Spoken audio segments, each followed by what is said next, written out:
Welcome to the F3 podcast, where we discuss all things that pertain to faith, family, and finances. And remember, no subject is off limits. We'll talk about what your pastor is scared to talk about.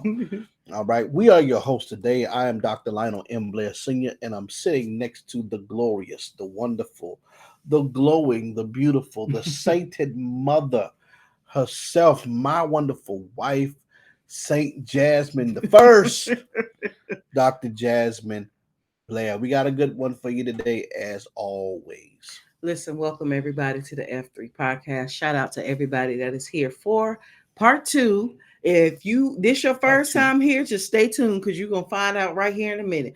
Listen, be sure to like, subscribe, and share. Hit that notification bell over in the corner. You can find us where your favorite podcasts are streamed. And keep in mind, if you got a question you want us to answer, there's something you want us to talk about that you know your pastor won't talk about, hit that link and drop us a voicemail. And your topic may be the topic of the next episode. So we're not going to delay because we got a lot to talk about. So I want to use all of the time expeditiously and wisely. Go ahead. We're going to jump into part two of why so many apostles. So if you missed part one, make sure you go back and watch Part part two. one. But this is part two of why so many apostles. Now, next, we're going to focus on, and the topic is surrounded by first the amount of apostles, the suddenly these people that have been in ministry 5, 10, 15, 20 years, and all of a sudden you get a revelation you're supposed to be an apostle. Like, why didn't you know that before? If God called you and God knew you before he formed you in the womb, then why didn't you know early on in ministry you're supposed to be an apostle? Why it took you 20 years to finally become an apostle? So that's what this is surrounded around.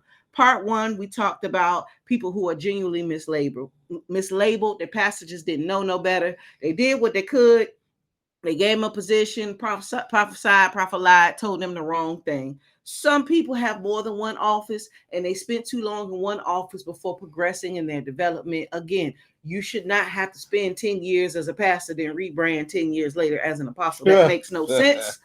And some people are just opportunists. They was after that ministry bag. They would be somebody's executive pastor, even though they knew there was no pastoral bone in their body because they wanted that check.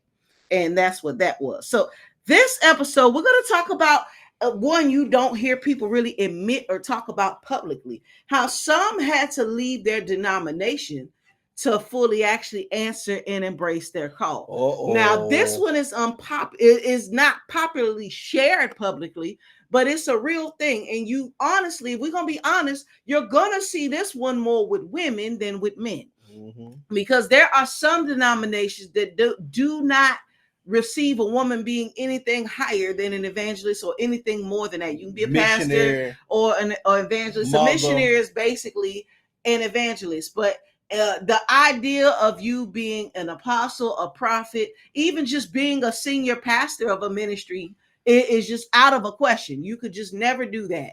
You can't ever have your own ministry. So we're going to talk about those that leave their denomination, and that's why you see them as an apostle now, because maybe they were evangelist so and so, missionary so and so. Then they had to actually leave their whole denomination and go through a whole theological detox to fully embrace what they were called to.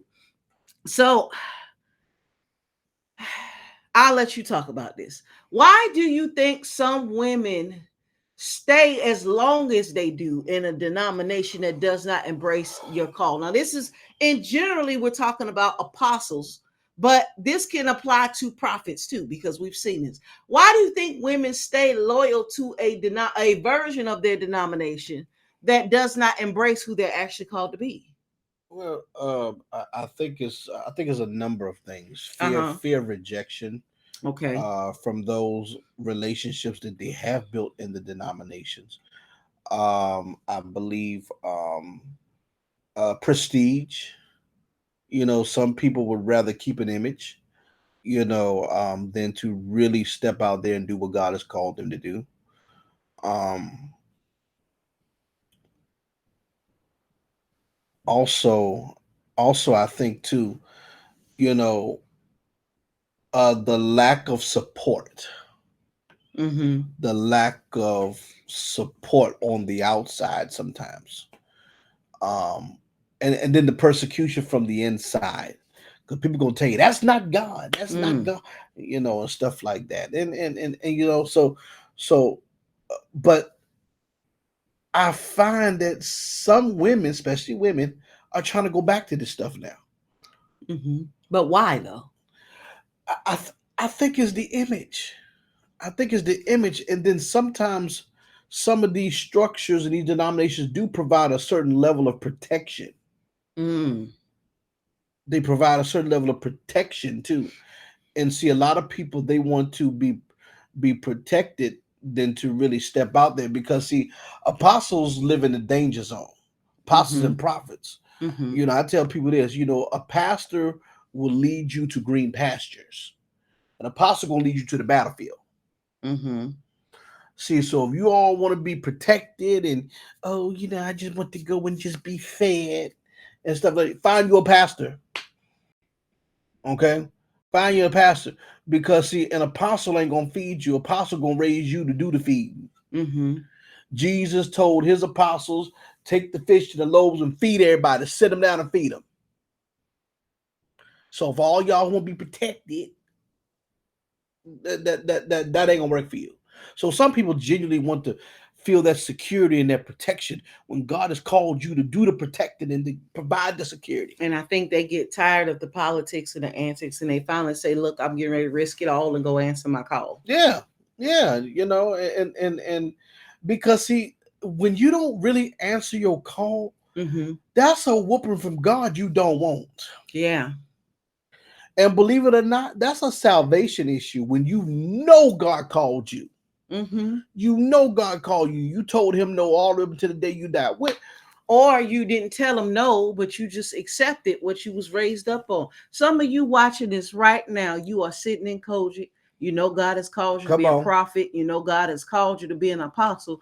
But you're sitting in a branch of Kojic or a branch of Pentecostalism or a branch of Southern Baptist that will never allow you to go forward as a woman and step into that role.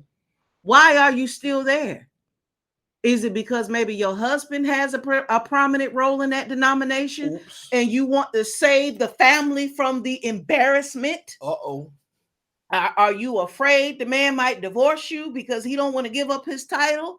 Or is this comfortable because this the church that your grandma, your auntie, your sister, your mom and them and they daddy and your great granddaddy and all? There's been a line of let's say watermelon. There's been a line in the water. The 10 generations of the watermelon legacy done went to First Baptist Church up the street, Pentecostal Holiness Kojic Church. And if you leave, it's going to be a family disgrace. What is keeping you bound to a place that will never allow you to answer your call? So this is part of the reason we're seeing so many apostles on the rise, because you got some women saying, I'm tired of it. I can't disobey God no more. Or you have some of them that honestly, they wanted their own. And it was a more ethical form of opportunism. Just because you start your own ministry don't mean you got to be an apostle. That's not what that means. But a lot of these women are finally waking up to men too, but women in this case, they're waking up to the lies and the bondage associated with their particular denomination. And they probably should have been. See, this is another form of mislabeling, because they probably should have been an apostle 10 years ago, 20 years ago, but they were in a denomination that did not serve them and that could not discern their call or would never acknowledge it. Because some people can discern your call, but they will not acknowledge it because it's a problem for them. I remember one time, we were in a season of our life and our leadership was like, well, you know what? I know you called to be an apostle, but if I make a woman an apostle, some of my partners going to leave my ministry. They're going to stop supporting me. So I'm called. You acknowledge I'm called, but you don't want to disappoint other people. So you refuse to publicly affirm my call that I'm called to. They would acknowledge me as an apostle, but they had a hard time acknowledging her because they don't believe that. My partners don't believe. I don't want to risk that. So some of these women, they finally accept it and they break away, and they just are ready to have the shame that's attached to it. So this is another reason why you're seeing so many apostles all of a sudden on the scene. Still don't make it right, because I think if you knew that and you was in my position, I don't care what they think. I'm not asking you to be affirmed as what God has called me to. Either you're gonna be a part of it or you're not. Don't make me no difference. I'm just giving you a courtesy heads up that this is what's happening. And then I had to end up affirming her because our covering wouldn't do it. Because they was afraid they was gonna lose some money. Our covering didn't want to participate in it.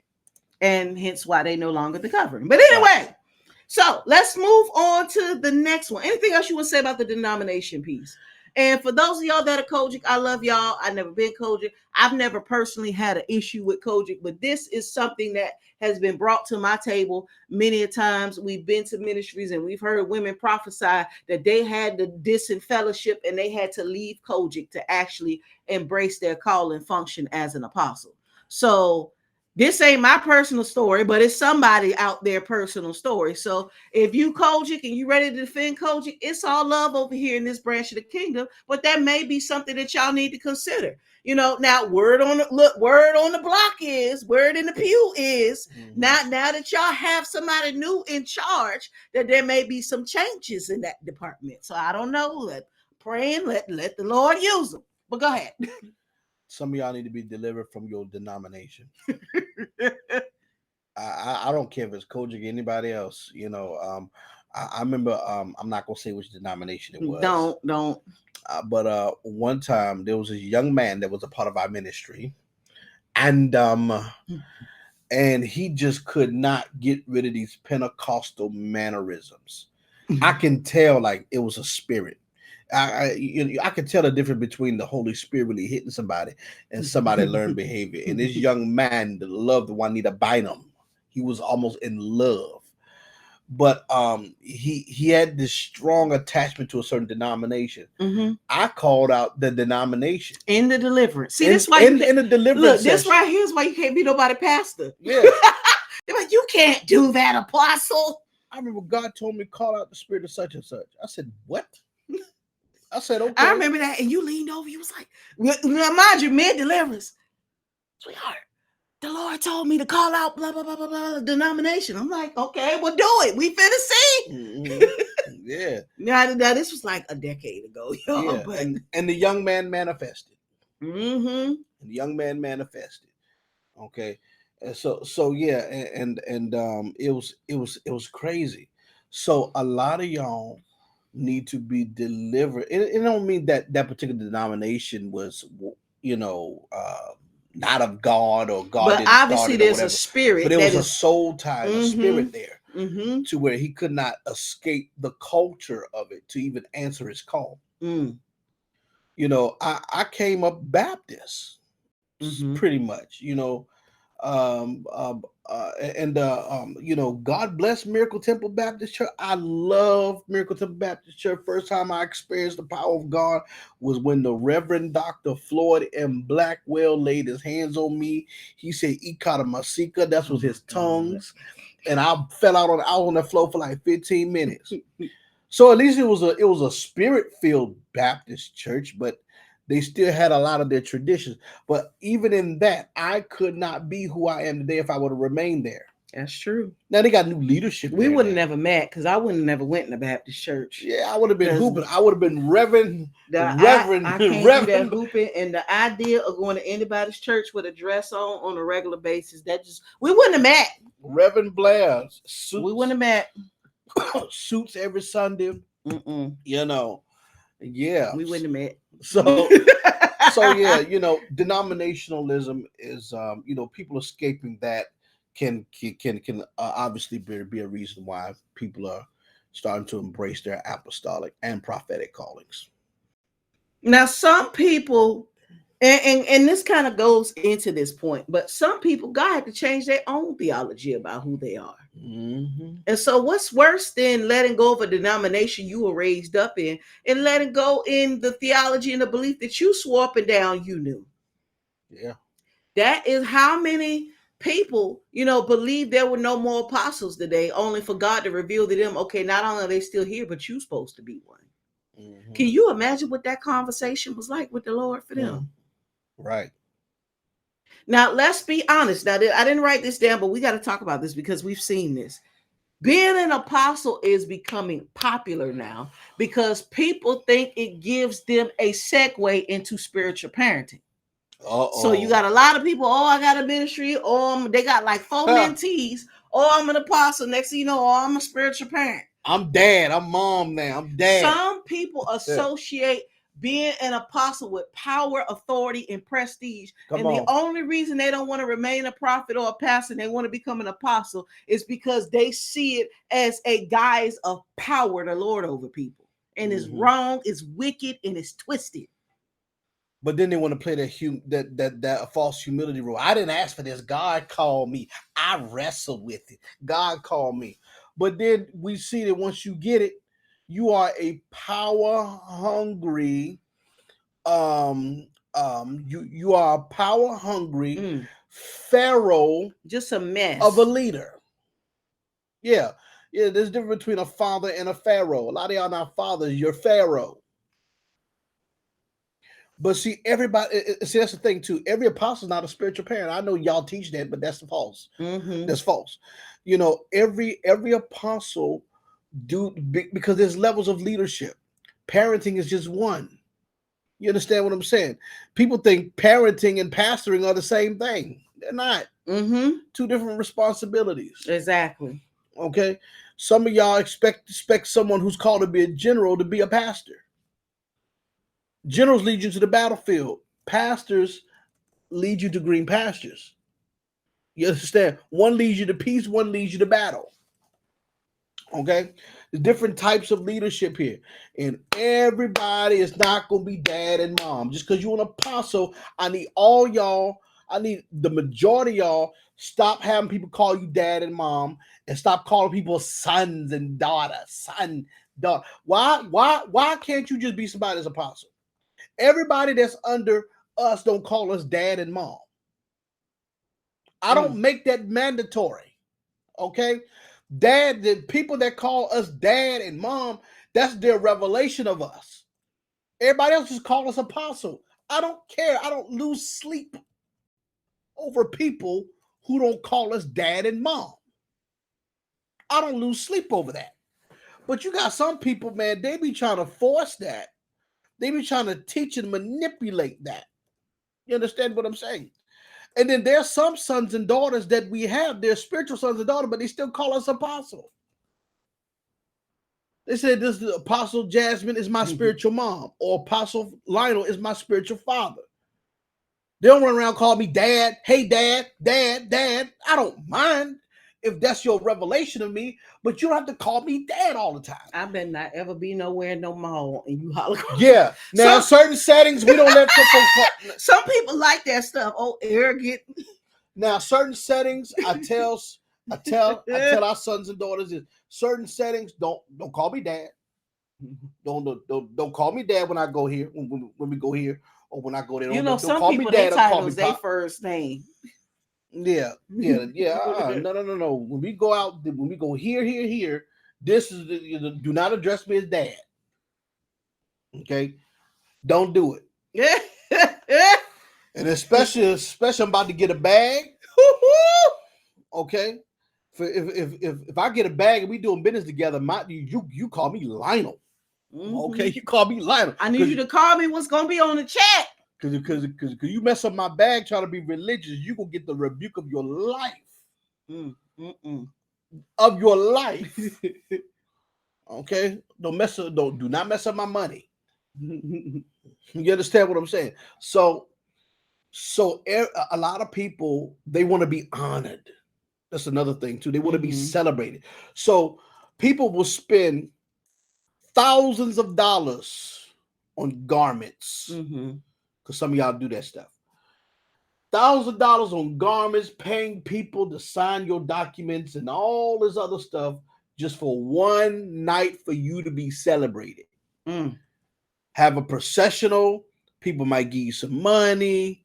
You understand what I'm saying? And then after that, you still ain't doing nothing. You're still doing the same thing as you was before. See, that's another thing. These people get ordained or consecrated or affirmed, as y'all got all these different names for this stuff. Yes. Now that brings me to the next point, and I want you to talk about this. Uh-huh. Some people are legitimately bored.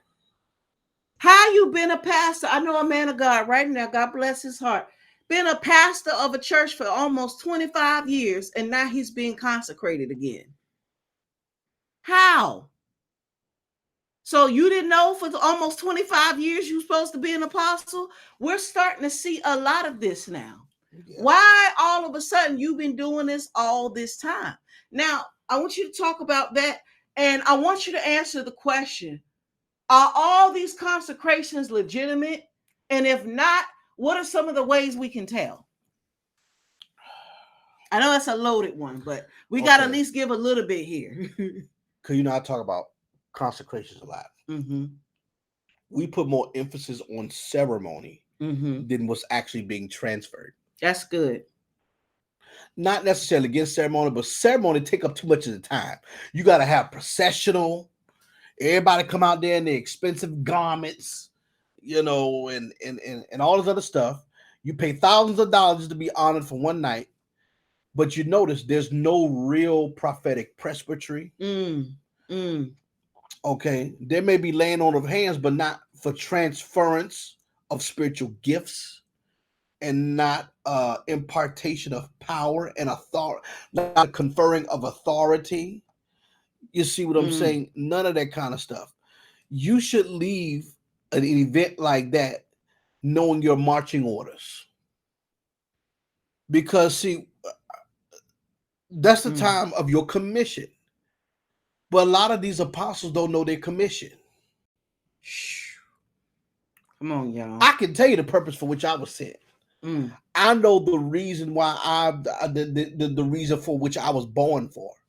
Just don't say it up here. No, I ain't gonna say it. No. But a lot of these apostles, they do not know, or their commission. They don't understand the sphere of governance. They don't know their type. They don't know their mandate, and they don't know their sphere. Type, mandates, and spheres, and that's a whole different teaching for a separate private thing. But types, mandates, and spheres. People don't understand. A lot of these apostles don't understand none of that kind of stuff. This is a foreign language. They don't even study the office. So you go into these ceremonies, and you just come out with a little dab of your little oil. Somebody to lay their dried hands on you. Nothing was imparted.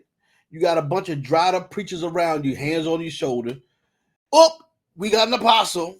We got an apostle. And y'all do the apostle and the bishop's consecration the same way. That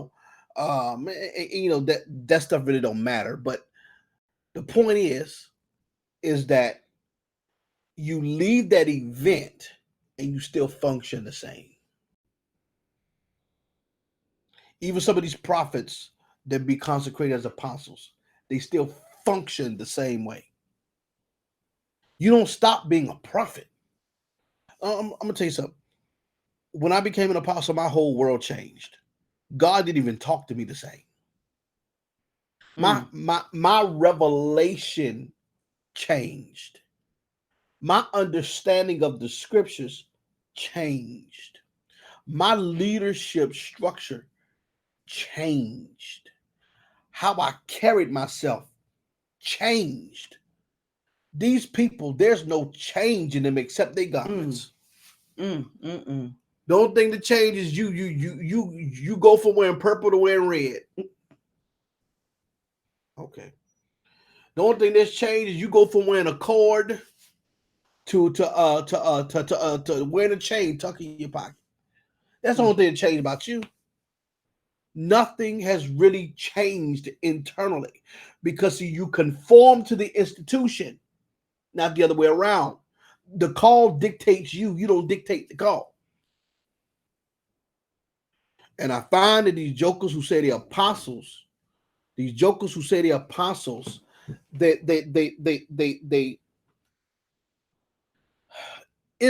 really an insult to the call. Because I know what the price I had to pay, and I know other genuine apostles who have went through hell and back Okay, and here it is. We playing with the office. We playing with the office now, and everybody and their grandmama become an apostle. You know, people get bored.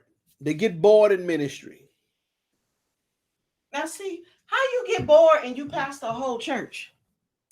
because Like you got, okay, even if it's a small church, right?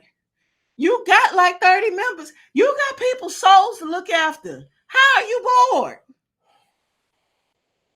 Are you not doing Bible study? Like, how are you bored? I'm tired of doing the same thing. I'm tired of no. I need some more respect. I need some more honor. Call me apostle. That's what that stuff is. Pride. And really that's the root of it, really, is pride. Pride is the root of it. And you know, I begin to study the responsibility of this office, and I'm like, Lord, I need you to help me execute this. How do we do this?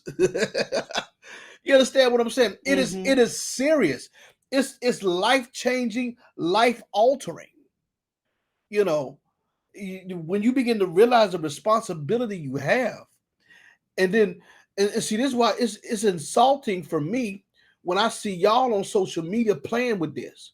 Now you got folks, and I mean no disrespect when I say this, but I'm gonna say what I got to say, and you don't got to like it. But now we have people with legitimate mental disabilities, yes, that need a darn caregiver, call themselves apostles. How are you an apostle and you're mentally disabled? You need a caregiver. We can tell something wrong with you, and then you're in your bedroom with a robe on, with a microphone. Okay, then some of y'all, and we supposed to take you serious? Some of y'all egging it on. It's a mockery. We're not saying God can't use them. You see what I'm saying? Yeah. But when you look at the true care, it's not like they was already in the office, then something happened. You see what I'm saying? Right. They had, like, God forbid, a car accident or something. These are people coming on the scene this way, and y'all are blowing them up by making fun of them. Yeah, it's a mockery. It's a mockery. Putting them on fake flyers, saying you inviting the people to your church. And some of y'all got the nerve to say they covering you. Like, what? It's a mockery. So now, like I said, and I've been saying this for a while, the offices are no longer sacred, because now everybody can say that they do. You know, I've seen people who I know they're not apostles. I know it. I listen. I'll bet everything in my Cash App on it. I know they're not apostles. Okay, and they're becoming apostles.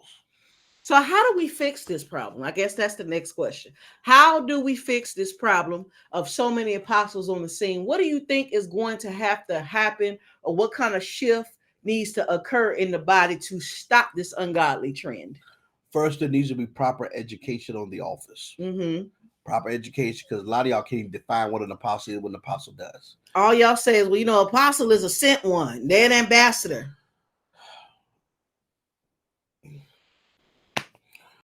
Anyway, sent one is that thing carries a whole lot more weight than just telling you to go.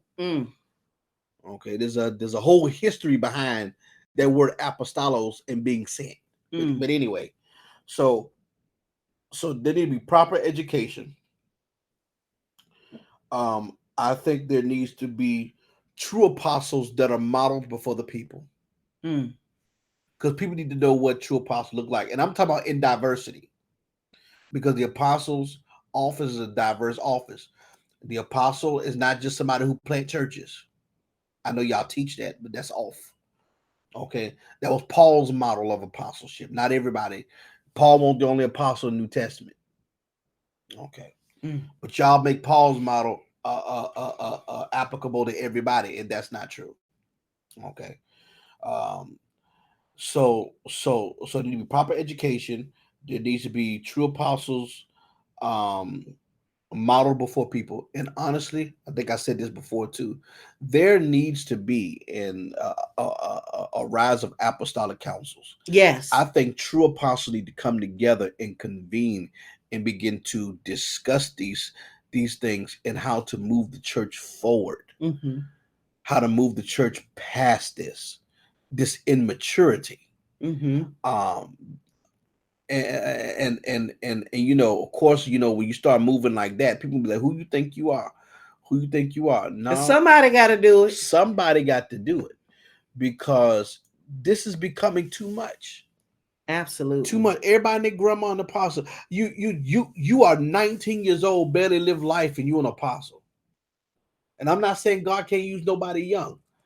Well, you know, the 12 was the 12 was young men. Yeah, but see, in Israel back then, you was grown at 12, so you was groomed differently. Okay, you can't take this Americanized grooming and make it applicable to that. All right, because 12 back then was probably like 25 today. 12 back then was like 25 today. I'm talking about immaturity. Right. Immaturity, yes. You understand what I'm saying? They were groomed differently. So yeah, Jesus chose a lot of young men, but they were groomed differently. Absolutely. So we need counsels to vet some of this stuff that's going on in the body of Christ. You know, because see, you know, and we're not trying to kill nobody's fire. No, but if some somebody people won't sit and they need to repent. Yeah, that's you tried those who say the apostles. The Bible said and found them to be liars. Some of these guys are liars. They're liars. False apostles are liars. So we need counsels to vet this stuff. Yes, absolutely. Because God is doing so much, but see, in the midst of what God is doing, the enemy tries to parallel stuff. He tries to parallel. He tries to walk right along next to it and try to use it to validate himself. Exactly. And in the midst of that, people are going to miss what God is doing and who God is bringing forward that is legitimately called, chosen, processed, been affirmed, and been commissioned by God himself to go forward in the apostolic work that God has placed on their life. Listen, these two parts were loaded. Tell us in the comments what you think. If you want to hear more, maybe there's a spin-off question of this that you have. Let us know in the comments. And, you know, we can dialogue about this more often. But listen. We're going to leave this here. Thank you for everybody watching and joining. And until next time on the F3 podcast, goodbye.